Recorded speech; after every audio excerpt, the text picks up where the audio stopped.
They were very eager to cover their good deeds from the eyes of people. The same way I may cover my sins from the eyes of people. Allahu Akbar. They were the enemies of Riya, showing off. And they were people of ikhlas, sincerity. And that is why Sulaiman ibn Mahran al-A'mash, he says that I was once sat with Ibrahim al-Nakha'i, and a man came in, and Ibrahim rahimahullah was reading the Quran. فَغَطَّ الْمُصْحَفِ وَقَالَ لَا يَرَانِي هَذَا أَقْرَأ فِي كُلِّ سَاعَةٍ.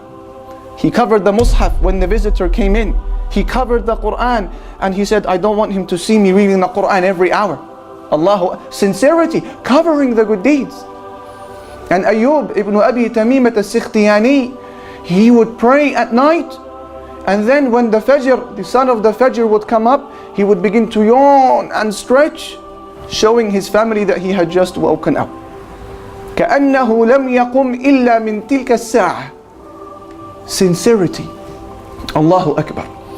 And Amr ibn Thabit narrates that Ali ibn al-Husayn ibn Ali ibn Abi Talib, when he passed away and they were washing his body, كانوا ينظرون إلى جسده ووجدوا آثار سود على ظهره. They noticed on his corpse that there were black lines, black bruises all over his back.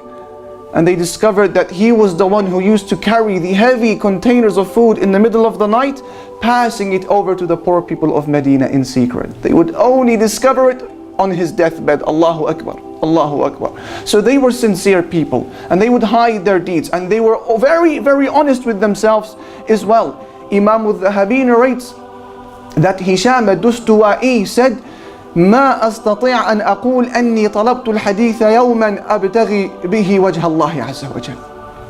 He says, I cannot claim that I ever went out searching for Islamic knowledge purely for the sake of Allah. I can't claim that. And Imam al-Dhahabi says, Wallahi wala ana.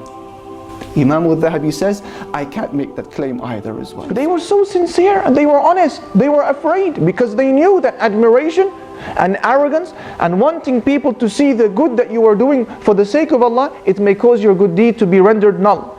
And you may meet Allah Almighty after 50, 60, 70 years thinking that you had bowed and prostrated and given da'wah, and Yawm al-Qiyamah not a single good deed is written to your name. Do you worry about this, my brothers and sisters? I worry about it. I worry about it. And sometimes I think to myself, how many of my actions are accepted and how many will be rejected by Allah Almighty? I may be standing on very thin ice in terms of my iman, but I think that I'm standing on solid grounds. Do you worry about this?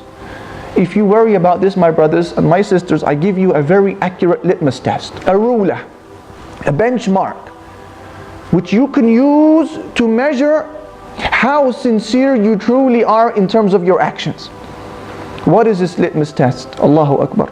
Ibn Asakir, he narrates on the authority of Hudayfa, the companion of the Prophet ﷺ, the companion who was given by the Prophet ﷺ the names of all of the hypocrites of Medina. Only Hudayfa, he was given the secret information. So a man, he comes to Hudayfa and he said to him, Ya Hudayfa, hal ana min al-munafiqeen? Oh Hudayfa, I have a question to ask you. Am I a hypocrite? Did the Prophet ﷺ mention me as being one of the hypocrites who are going to the fire? Is that me? Rather than saying yes or no, Hudayfa, he gave him a criteria, a ruler which he can use so that I can benefit and you can benefit as well after him. What did he say to him? He said to him, أتصلي إذا خلوت أتصلي إذا خلوت وتستغفر إذا أذنبت? Do you pray when you are alone? And do you ask Allah Almighty to forgive you when you commit a sin? He said, yeah, I do. So Hudayfa said to him, اذهب فما جعلك الله من المنافقين. He said, go, because Alhamdulillah, Allah has not made you one of the hypocrites. So look at one of the conditions he gave him. Do you pray when you are alone? This is what I mean, my brothers and sisters, by the litmus test that I must use, and yourself, if we want to measure how sincere we actually are. Is our iman real and genuine, or is it dependent upon the praise of other people? What percentage of your actions are in privacy, in seclusion, in khalwa with Allah? Are all of your actions in public? We do many things. We give da'wah. They go out every week. They give da'wah for the sake of Allah Almighty. This is still a public act. Measure this against your private acts. If your public acts are heavier than your private acts, then you are to be worried.